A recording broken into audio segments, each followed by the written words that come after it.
નમસ્કાર. આજે આપણે વર્ગ વ્યવહાર અને મૂલ્યાંકનના મહત્વના 20 પ્રશ્નોનો અભ્યાસ કરીશું. તો જોઈએ આપણે પ્રશ્ન નંબર 1.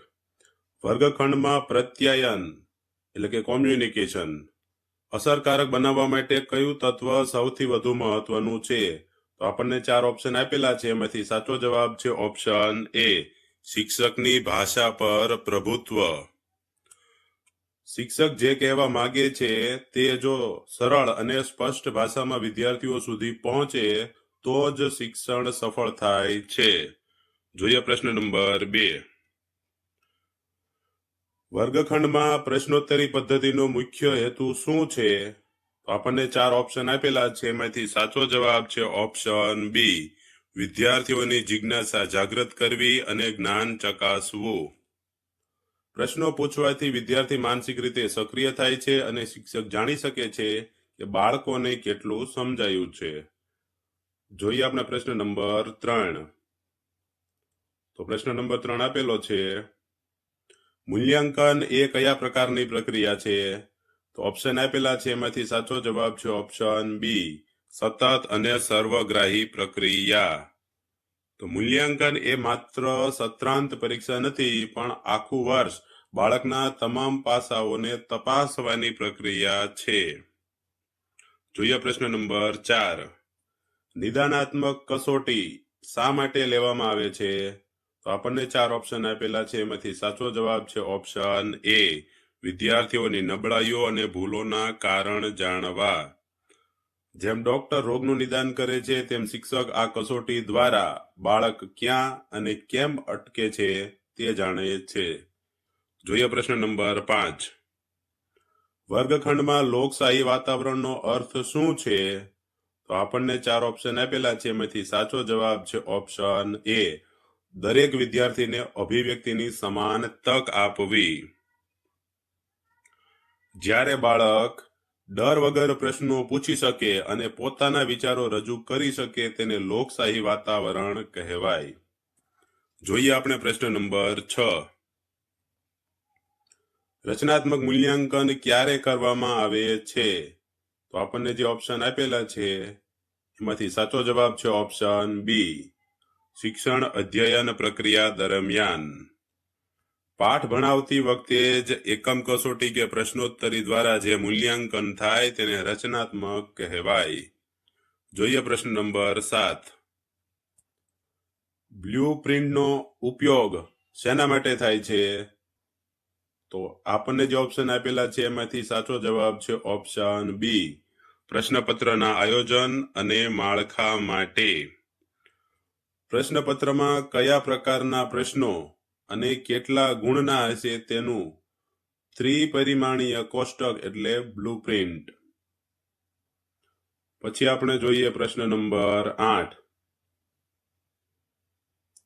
ઉપચારાત્મક કાર્ય કોના માટે જરૂરી છે? તો આપણને જે ઓપ્શન આપેલા છે એમાંથી સાચો જવાબ છે ઓપ્શન બી, શીખવામાં પાછળ રહી ગયેલા વિદ્યાર્થીઓ માટે.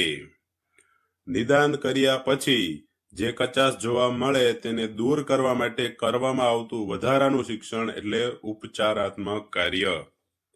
પછી જોઈએ પ્રશ્ન નંબર 9. વર્ગખંડમાં અસરકારક શિસ્ત સ્થાપિત કરવા માટે શિક્ષકે શું કરવું જોઈએ? તો આપણને 4 ઓપ્શન આપેલા છે. એમાંથી સાચો જવાબ છે ઓપ્શન બી, અધ્યાપન કાર્યને રસપ્રદ અને આકર્ષક બનાવવું. જો વર્ગખંડમાં આપણે અસરકારક શિસ્ત સ્થાપવી હોય તો આપણે આપણા એટલે કે શિક્ષકે પોતાના અધ્યાપન કાર્યને રસપ્રદ અને આકર્ષક બનાવવું જોઈએ. એટલે ઓપ્શન બી આપણો સાચો જવાબ છે. જો શિક્ષણ કાર્ય મનોરંજક અને પ્રવૃત્તિલક્ષી હશે તો વિદ્યાર્થીઓ આપોઆપ તેમાં વ્યસ્ત રહેશે અને તોફાન કરશે નહીં. જોઈએ પ્રશ્ન નંબર 10. સર્વગ્રાહી મૂલ્યાંકનમાં કઈ બાબતોનો સમાવેશ થાય છે? તો આપણને જે ઓપ્શન આપેલા છે એમાંથી સાચો જવાબ છે ઓપ્શન બી, શૈક્ષણિક અને સહશૈક્ષણિક બંને પાસાઓ. સમજૂતી જોઈ લઈએ. બાળકના વિષયના જ્ઞાનની સાથે તેની શક્તિઓ, રસ, રુચિ અને તેના સામાજિક ગુણોનું મૂલ્યાંકન એટલે સર્વગ્રાહી. જોઈએ પ્રશ્ન નંબર 11. શિક્ષક માટે ફીડબેક શા માટે જરૂરી છે? તો આપણને જે ઓપ્શન આપેલા છે એમાંથી સાચો જવાબ છે ઓપ્શન એ, પોતાની અધ્યાપન પદ્ધતિમાં સુધારો કરવા. જોઈએ પ્રશ્ન નંબર 12. વસ્તુનિષ્ઠ પ્રશ્નોનો મુખ્ય ફાયદો શું છે? તો અહીંયા જે આપણને ઓપ્શન આપેલા છે એમાંથી સાચો જવાબ છે ઓપ્શન એ, તેમાં શિક્ષકની અંગત માન્યતાની અસર થતી નથી. પછી આપણે જોઈએ પ્રશ્ન નંબર 13. વર્ગ વ્યવહારમાં વ્યક્તિગત તફાવતો ધ્યાનમાં રાખવા એટલે શું? તો આપણને જે ઓપ્શન આપેલા છે એમાંથી સાચો જવાબ છે ઓપ્શન બી, દરેક બાળકની શીખવાની ક્ષમતા અને ગતિ અલગ હોય તે સ્વીકારવું. જોઈએ પ્રશ્ન નંબર 14.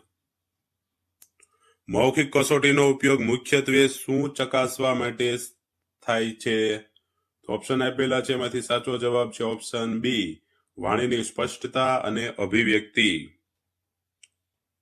પછી જોઈએ પ્રશ્ન નંબર 15. ગ્રેડિંગ પદ્ધતિનો ફાયદો શું છે? તો આપણને જે ઓપ્શન આપેલા છે એમાંથી સાચો જવાબ છે ઓપ્શન એ, વિદ્યાર્થીઓ વચ્ચે તીવ્ર સ્પર્ધા ઘટાડે છે. પછી જોઈએ પ્રશ્ન નંબર 16. વર્ગખંડમાં બ્લેકબોર્ડનો ઉપયોગ કેવી રીતે કરવો જોઈએ? તો આપણને જે ઓપ્શન આપેલા છે એમાંથી સાચો જવાબ છે ઓપ્શન બી, મુખ્ય મુદ્દાઓ અને આકૃતિઓ માટે સુઘડ રીતે. પ્રશ્ન નંબર 17. પરીક્ષામાં વિશ્વસનીયતા એટલે શું?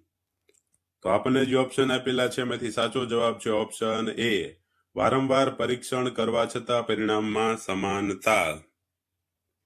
પ્રશ્ન નંબર 18. વર્ગખંડમાં શિક્ષકની બોડી લેંગ્વેજનું મહત્વ શું છે?